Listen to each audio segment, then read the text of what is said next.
Take a slow breath in and let it out gently. Let your shoulders soften.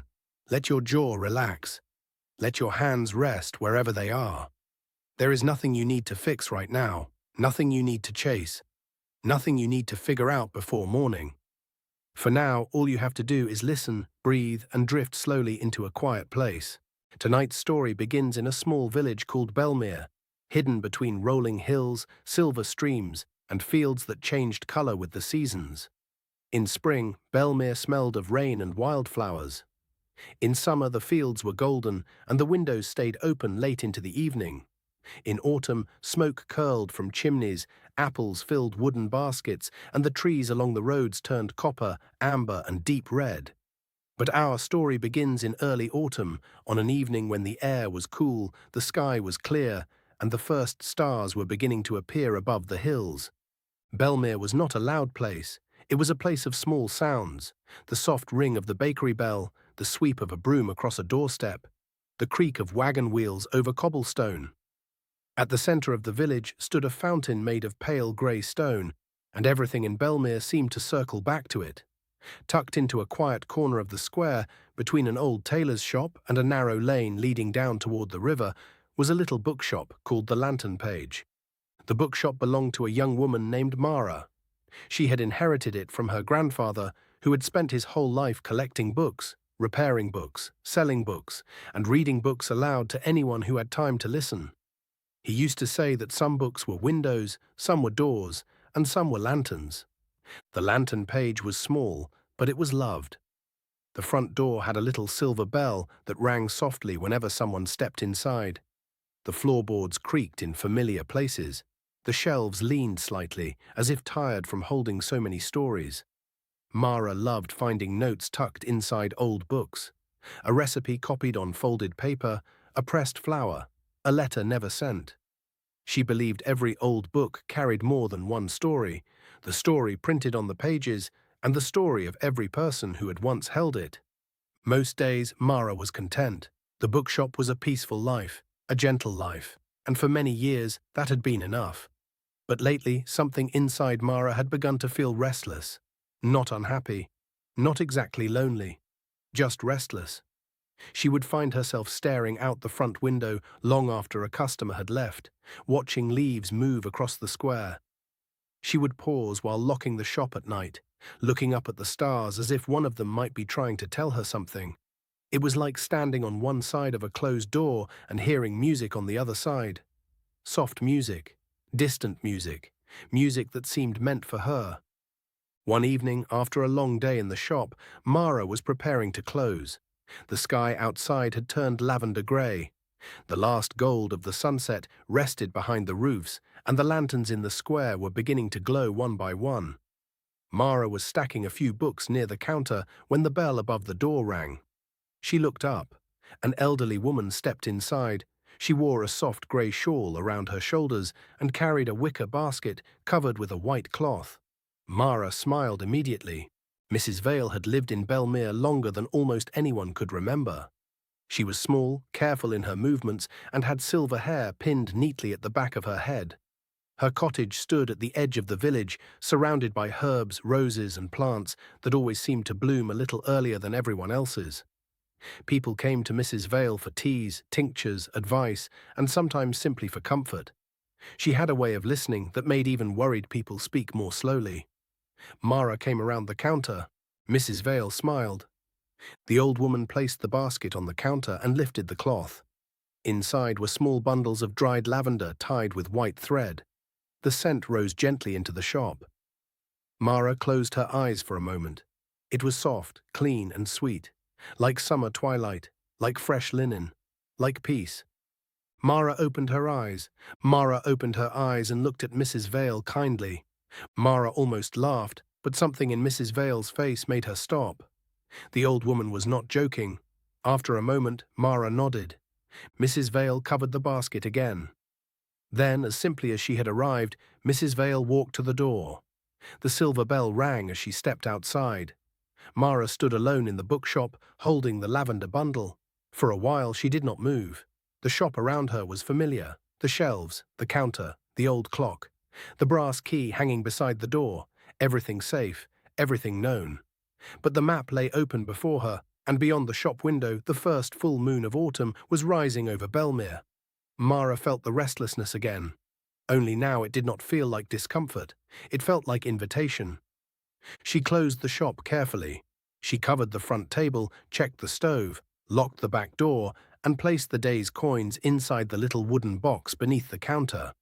Then she folded the map and slipped it into her coat pocket.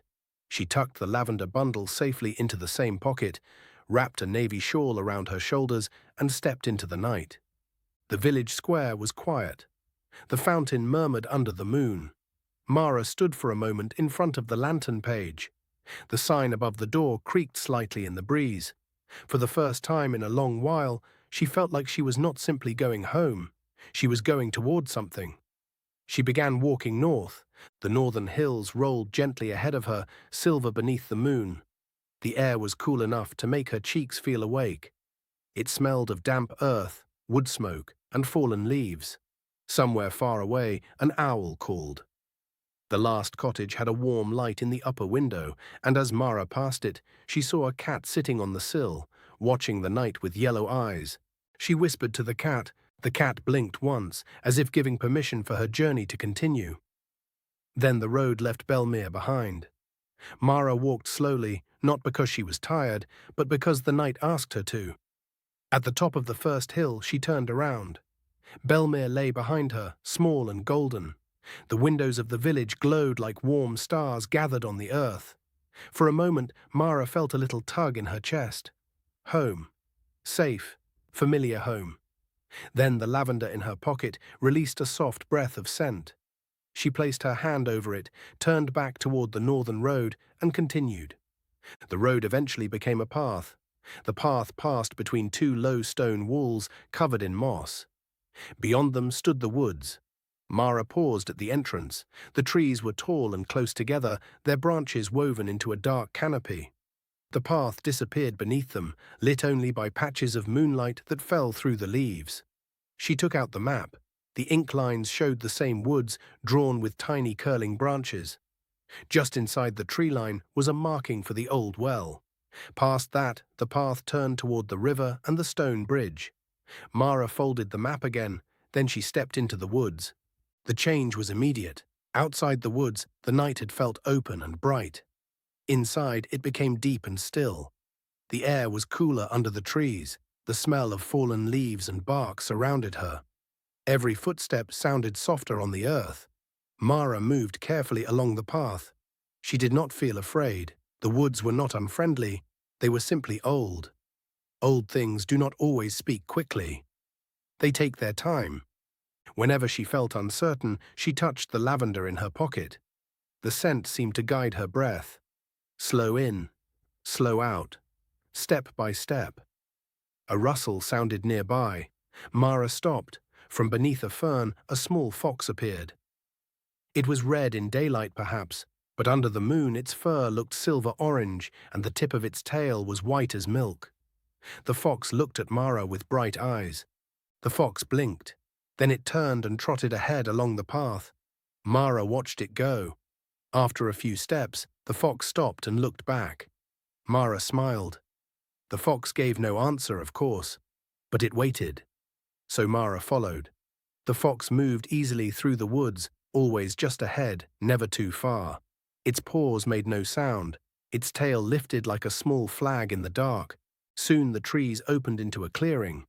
At the center stood the old well. It was made of round stones, grey and green with moss.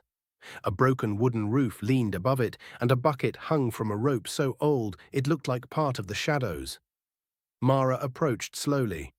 The fox sat near the well and curled its tail around its feet. Mara took out the map.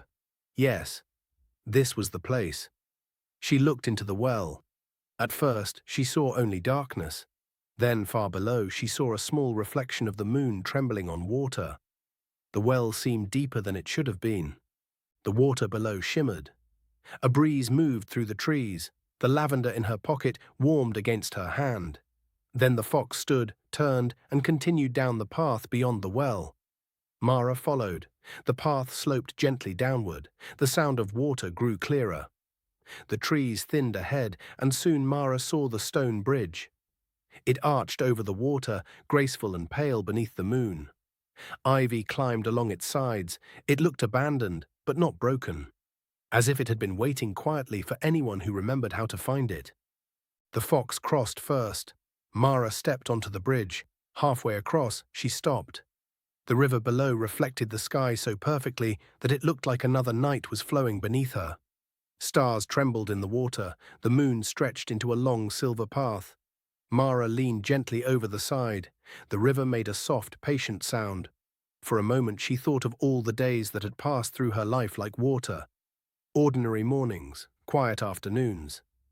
Customers coming and going, books opened and closed, so many days, none of them bad, many of them lovely, and yet somehow she had begun to feel as though she was watching her own life from a window instead of walking through it fully. Mara took a breath. The lavender scent rose from her pocket. She crossed the rest of the bridge. On the other side, the path climbed once more through a narrow passage between trees. The air changed as she climbed. It became sweeter. At first, only faintly. Then more clearly, lavender. Fresh lavender, but not the dry scent of sachets or old bundles. Living lavender, cool and floral, touched with night air and something almost like honey. The path curved, the trees ended, and Mara stopped. Before her lay the Midnight Lavender Field. It stretched across a wide valley under the full moon, farther than she could see at first. Rows and rows of lavender grew in soft waves, each stem silver green, each flower a deep violet touched with blue. The blossoms glowed faintly, not brightly, not like lanterns, more like they had gathered moonlight drop by drop and were now giving it back to the night. A pale purple mist hovered just above the field. Tiny lights drifted through it, slow and delicate, like fireflies or fallen stars. The wind moved across the lavender and the field rippled. One wave, then another, then another. Mara could not speak. All the stories had been true, or almost true, because no story had made it sound this beautiful. She stepped forward. At the edge of the field stood a wooden archway covered with climbing vines. Hanging from the top was a small silver bell. The fox sat beneath it. Mara approached. As she passed under the arch, the bell rang once. A soft, clear note. The lavender field seemed to answer. Every flower bent slightly toward her, then rose again. Mara held her breath. The fox looked up at her, then walked into the field along a narrow path between the rows. Mara followed. The lavender brushed her skirt. The scent surrounded her completely now, calm and warm and almost dreamlike. With every step, the sounds of the ordinary world faded. The path wound gently through the field. The tiny lights drifted overhead. Some floated close to Mara's face, then moved away like curious little moons. She reached out one hand, and one light hovered above her palm. Inside it, she saw something, a memory. A child laughing as she ran barefoot through grass, an old man reading beside a fire, a mother folding clean sheets, someone opening a letter with trembling hands, someone standing in the rain, smiling. Then the light drifted away. Mara watched it rise into the lavender mist. Mara turned quickly. A man stood a few steps away on the path. He was older than her, though not old. His hair was dark with silver at the temples, and he wore a long coat the color of dusk. In one hand, he carried a lantern, but the light inside it was not yellow. It was pale lavender. The fox walked to him and sat beside his boots. Mara placed a hand over her heart. His voice was calm and his expression kind. Mara looked around. The fox yawned as if pretending not to be included. Mara smiled. Luma blinked proudly. Mara looked back at Elias. Mara did not answer. The words settled somewhere deep inside her. Elias began walking, and after a moment Mara followed. They moved slowly through the lavender rows. The field was larger than it had appeared from above. The path curved and divided, then came together again. Some areas glowed more purple, others more blue. In one part of the valley, the lavender grew so tall it brushed Mara's elbows. In another, it was low and pale, almost white beneath the moon. Mara looked up at the moon. They passed a small pond hidden in the field. Its surface was still, reflecting the stars and the lavender lights. Around its edge grew white flowers that opened only in the moonlight. Elias stopped beside the pond. Mara looked into it. At first, she saw her own reflection. Her brown hair, loosened slightly by the walk, her navy shawl, her face, pale in the moonlight. Then the reflection changed.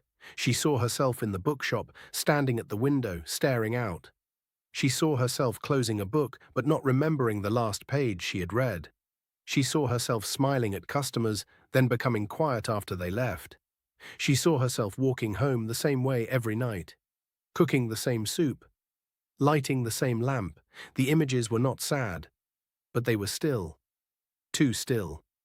Mara looked away. Elias did not speak at first. The field whispered around them. Mara looked at him. Mara let those words settle. Gratitude and longing. She had thought she had to choose. Either she was grateful for Bellmere, the shop, the quiet days, the books, the familiar square, or she was restless and ungrateful. But perhaps both could be true. Perhaps she could love her life and still feel called toward something more. They continued along the path. Soon they reached a small glass house standing in the middle of the lavender field. It was made of old panes held together by dark metal. Moonlight shimmered on the glass.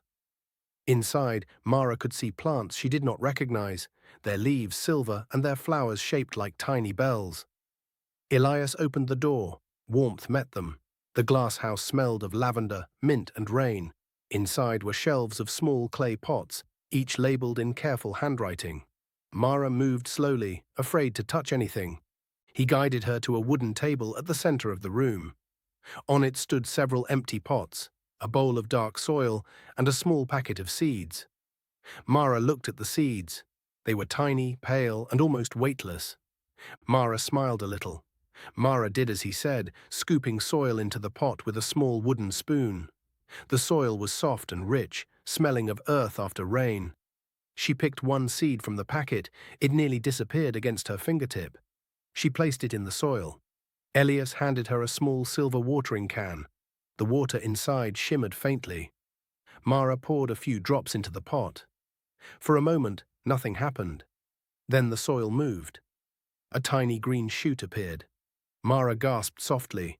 The shoot unfolded, growing slowly, then faster, until a small lavender stem rose from the pot. Its flowers were closed, but they glowed faintly at the edges. Mara stared. Mara looked at the little plant. It was beautiful, delicate, but alive. Mara had not meant to think of anything. But as she remembered, she realized there had been a feeling in her mind. A door opening. A road beyond the village. A story not yet written. This made Mara quiet. She had always believed she should know the shape of a thing before stepping toward it. A plan before a journey, a reason before a change, an ending before a beginning. But the tiny lavender plant had grown without being told the whole story. It had simply received soil, water, and a little light. Maybe some beginnings were like that. Mara carried the pot out of the glasshouse. The night air wrapped around her again. Elias led her farther into the field, to a place where the lavender grew in a circle around a stone bench. Above the bench hung hundreds of tiny lights, floating like a low sky of stars. Mara sat on the bench. The stone was not cold as she expected. It held a gentle warmth. Elias placed the potted lavender beside her. Luma the fox curled up at the foot of the bench. Elias smiled. Then he walked away, his lavender lantern growing smaller between the rows. Mara sat very still. At first, she heard only the wind. It passed over the field in waves, moving the lavender with a soft brushing sound. Then she heard crickets. Then the far-off water of the river. Then her own breath. Slow in, slow out. She closed her eyes. For a while, nothing happened. Her mind wandered. To the shop, to Mrs. Vale, to the map, to the stack of books waiting to be sorted in the morning. Then slowly, those thoughts settled, like leaves resting on water, and underneath them she heard something else. Not a voice exactly, more like a memory becoming clear. She remembered being a child in her grandfather's bookshop. She remembered sitting on the floor behind the counter, building towers out of old books while he repaired torn pages. She remembered asking him why he never left Bellmere. In the memory, Mara had frowned. Her grandfather's face had softened. Mara opened her eyes. The lavender lights drifted above her. She had forgotten that conversation, or perhaps she had placed it somewhere so deep that only the field could return it to her. Her grandfather had loved Bellmere. He had loved the shop. But he had never meant for his love to become a lock around her life. Mara pressed a hand to her chest. A quiet ache rose there. Not painful. Tender, she looked at the tiny lavender plant beside her. Beginning. Maybe that was what she had been feeling. Not a need to abandon her life. Not a need to run away. But a need to open a window. A need to let new air in. After a while, Elias returned. His steps were soft on the path. Mara looked out across the glowing field. Elias nodded as if this did not surprise him. Mara smiled faintly. The phrase felt right. Opening a window, letting air in, letting the lantern glow farther. They left the listening place and continued through the lavender. Elias led her to a hill near the center of the valley. At the top stood an old tree with silver leaves. Its trunk was wide and smooth, and its branches spread over the lavender like open arms. Hanging from the branches were hundreds of ribbons. Some were blue, some white, some purple, some gold. Each ribbon had words written on it. Mara stepped closer. She read a few. I forgive myself. I am ready to rest. I do not have to carry this forever. I can begin again. My love was not wasted. I am allowed to change. Mara touched one ribbon gently. Mara looked at the ribbons for a long time. Some of the handwriting was neat, some shaky, some faded with age. Mara swallowed. Elias gave her a blank ribbon. It was pale lavender, soft as silk. He also handed her a small pencil. Mara took the ribbon and walked to the other side of the tree. Luma followed but kept a polite distance. Mara held the ribbon in her hands. At first, no words came. Then too many came. She could not write all of that. So she wrote only one sentence. I release the fear that beginning means betraying what came before. She read it once. Then she tied the ribbon to a low branch. The wind lifted it immediately, and it moved among the others as though it had always belonged there. Mara felt a slow breath leave her body. She had not realized she was holding it. Elias stood quietly nearby. Mara looked at him. Something in her chest felt lighter, not empty, just less crowded. They walked down from the hill. By now the moon was high above the valley, bright and full. The lavender seemed to glow more deeply, as if midnight had reached the center of its hour. Elias led her toward a small cottage at the far edge of the field. It was made of pale stone, with a roof covered in moss and tiny purple flowers. Warm light glowed from its windows. A curl of smoke rose from the chimney. Inside, the cottage was warm and simple. There was a small hearth, a wooden table, 2 chairs, shelves of jars filled with herbs, and bundles of lavender hanging from the ceiling beams. A kettle rested over the fire. Elias poured tea into 2 cups. The tea was pale gold and smelled of chamomile, lavender, and lemon. Mara wrapped her hands around the cup. Warmth moved into her fingers. Luma curled up near the hearth and closed her eyes. For a few minutes, no one spoke. The cottage was filled with the soft sounds of fire, tea, and breathing. Mara looked toward the window. Outside, the lavender moved in silver waves. Mara accepted this. Some questions did not need sharp answers in a place like this. She drank the tea. It tasted like warmth and meadow flowers. After they finished, Elias stood and led her along a path that curved toward the highest part of the valley. The lavender grew thinner there, giving way to soft grass and white stones that shone in the moonlight. At the top of the slope stood a round clearing. In the center was a circle of flat stones, each engraved with a symbol, a leaf, a wave, a flame, a bird, a key, a star, a book, a lantern, and a flower. Mara stepped into the circle. Elias placed his lantern on the stone marked with a flower. The lavender light spread across the circle. Mara looked down at the stones around her. Mara closed her eyes. She expected to see visions, maybe bright and magical, but instead she saw simple things. The bookshop window, a blank sheet of paper, a shelf cleared for something new, a sign on the door. A trunk packed for a short journey, a letter written to a bookseller in a neighboring town, a small group of people listening to her read, a table in the shop where people could leave their own stories, a lantern carried down an unfamiliar road. None of it was dramatic. None of it required her to leave everything behind. But all of it felt alive. She laughed softly. Mara looked across the field. The purple mist drifted low over the lavender. The tiny lights moved gently above the blossoms. The moon shone on everything with steady kindness. And she knew she would remember it. Elias picked up the lantern. Mara felt a pang of sadness. They began walking back through the field. The return path was different from the way in, but Mara did not worry. The field seemed to guide them. Lavender parted gently before their steps. Tiny lights drifted ahead like lanterns. As they walked, Mara thought of her ribbon on the letting tree. She thought of the seed she had planted in the glasshouse. She thought of her grandfather saying that lanterns could be carried. She thought of Bellmere waiting beyond the woods, quiet and golden. She had not lost her love for home. If anything, she felt it more clearly now. Home was not a cage. Home was a place to begin from. Soon they reached the edge of the field.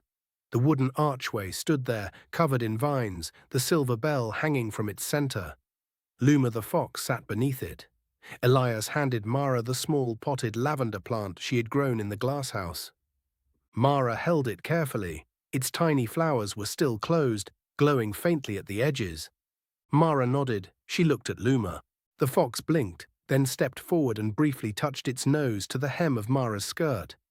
Mara laughed softly. Then the fox turned and disappeared between the lavender rows. Mara looked back at Elias one last time. Elias smiled. The bell above the arch rang once, though no wind touched it. It was time. Mara stepped through the archway. The field remained behind her, glowing under the moon. She took a few steps toward the trees, then turned for one last look.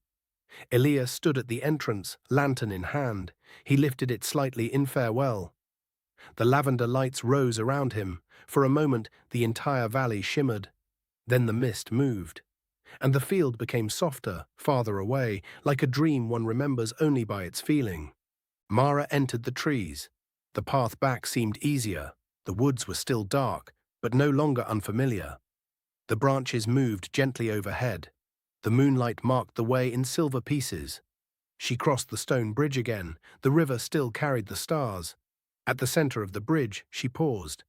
This time, when she looked into the water, she did not feel as if her days were passing without her. She felt as if they were waiting to be entered. The northern road appeared sooner than Mara expected. When she stepped out of the woods, the sky above the hills had begun to pale. Not sunrise yet, not quite.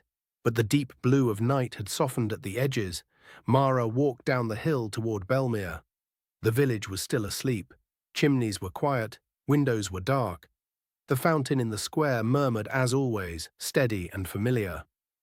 Mara crossed the square with the potted lavender in her hands.